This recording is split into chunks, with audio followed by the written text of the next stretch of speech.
didn't respond to me and Anisa specifically. She was putting out a statement to people who were being rude or judgmental to her. And it was with them. It was to them, right? More or less. Yeah, that was exactly what I said. Like the guy from 90 Day Fiance that was also from Iran who got clowned and just disrespected by Idubbbz and his husband Anisa. Well, he did an interview with Ethan Klein and a lot came out. Let's check this out. Friends and family okay? Is everyone you know okay over there? I haven't heard of my family members like for like the last 10 days. Like I do not know anything about them, but I have lost friends and I actually see their pictures on the news. Like, oh, this was my friend. I lost him. Whoa. So this is the only way that I'm getting news from there. Idubbbz and his husband Anisa made it seem as if Iran was heaven. Like it was the most amazing place in the world. Everything that this guy was saying was wrong. They were right, even though they never been there, but they watched a vlog. If I'm not mistaken, a travel vlog that gave them the authority to be like, you don't know what you talking about, person from there. We know better. That's what we do. We learn from the school of Hussein. How are you doing, like emotionally? I mean, that's really devastating. Like it's just like a weird feeling that I had never felt the guilt to be alive. For something that I have never done. Like I'm just like feeling guilty that I'm just like living here, nothing is happening to me, and my friends, family members all are going through there. It's just like a really weird feeling that I'm just like, I feel like I'm paralyzed. I'm not working, I'm not doing, I'm just like looking at the news to see what happens. And one thing that I'm really scared of is that if all these like thousands of people's blood go to waste and nothing happens. But Idubbbz and Anisa would make it seem like he just made this all up. None of this ever happened because they know all from a travel vlog. Remember that they was able to tell him what's going on where he from a travel vlog. This is a normal clip. Somebody, a woman is playing the violin. Okay. So just see what happens. Yeah. It's just like a bit low quality. You see that? Yeah. I see they approached her. The few police approached her.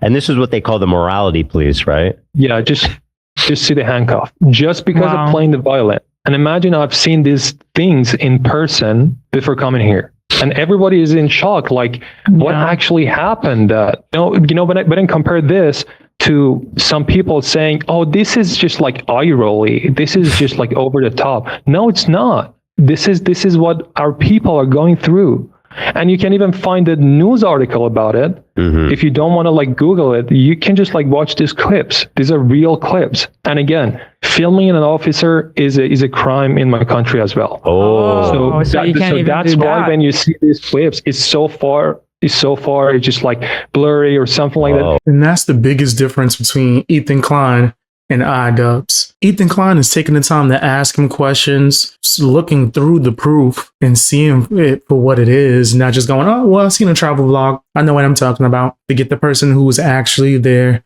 Ethan Klein's able to actually hear this person and be like, damn, that was crazy. Because he's able to witness it and because he took the time to listen. Idubbbz don't do that. We know his husband Anisa don't do that. Like an Anisa and Idubbbz, they don't know. They really think that everywhere is like America and Canada, the only places they've lived, and they laugh at you.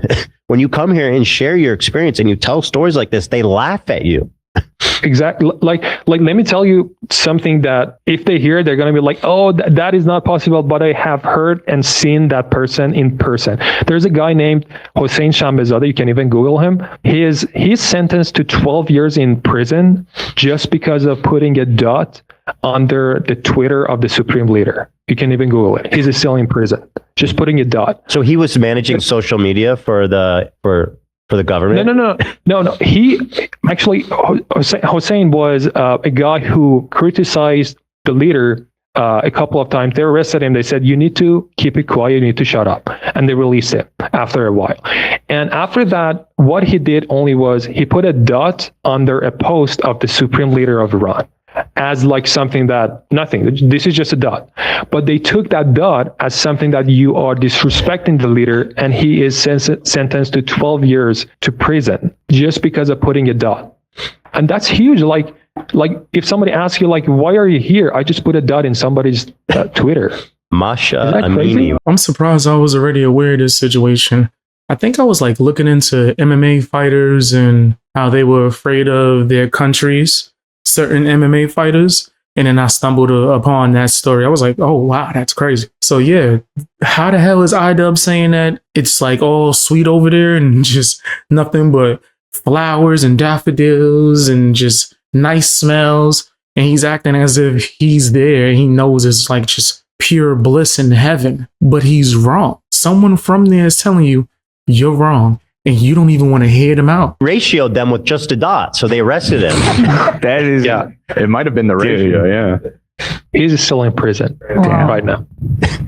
What a fucking piece of shit, dude. What assholes.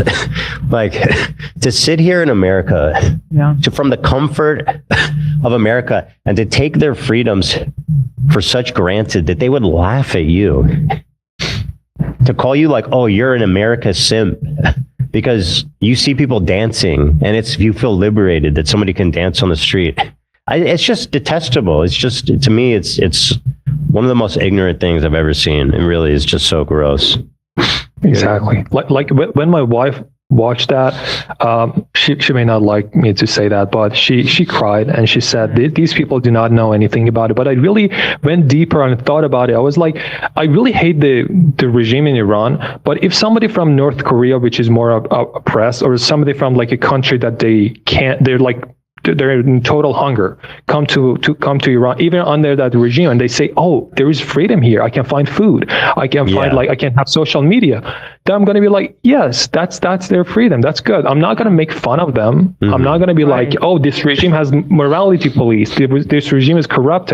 Their freedom is so different than me. So there's no way that I'm going to laugh at them. Yeah, he's spitting facts. I understand that America might have its issues and things that you might want to complain about, but damn, we just gonna act like Iran's better? We just gonna pretend that all these other countries that have a lot of issues, right? Things that we never have to deal with over here in America. We're gonna pretend that America is worse. Like it's horrible over here. Like we in Mad Max. And in America, that's what Idubbbz and Anisa wants you to believe. They're insane, bro. Like it's nasty, and they're the ones that spreading propaganda. If I'm just being blatantly honest. The first take. Cats love Middle Easterners. That's a strange statement. Just cats love Middle Easterners. There's a strange thing to say, isn't it? Like you guys have a smell or something. Are cats popular in Iran? They're actually not an inside pet for most of the time, like 99% of the time. Like here, when I go to people's house, 10, like out of 10 people, they're just like at least 2 or 3. It's 0 in my country. Like it's just like so rare to be an inside pet. Do you guys have any inside pets, or it's just not part of the culture? Yeah, it's just like really hard to say this because the economy is so bad that people are just like mostly thinking about making themselves like pet is a luxury. It's just like really hard to think about a pet. It's first expensive. they need to like make another mouth to feed. Yeah, exactly. Right. Interesting. It's his first time touching a cat. Okay, I'm sorry. Something's off about this guy. I have never heard a Middle Easterner say something like that before. There's no way.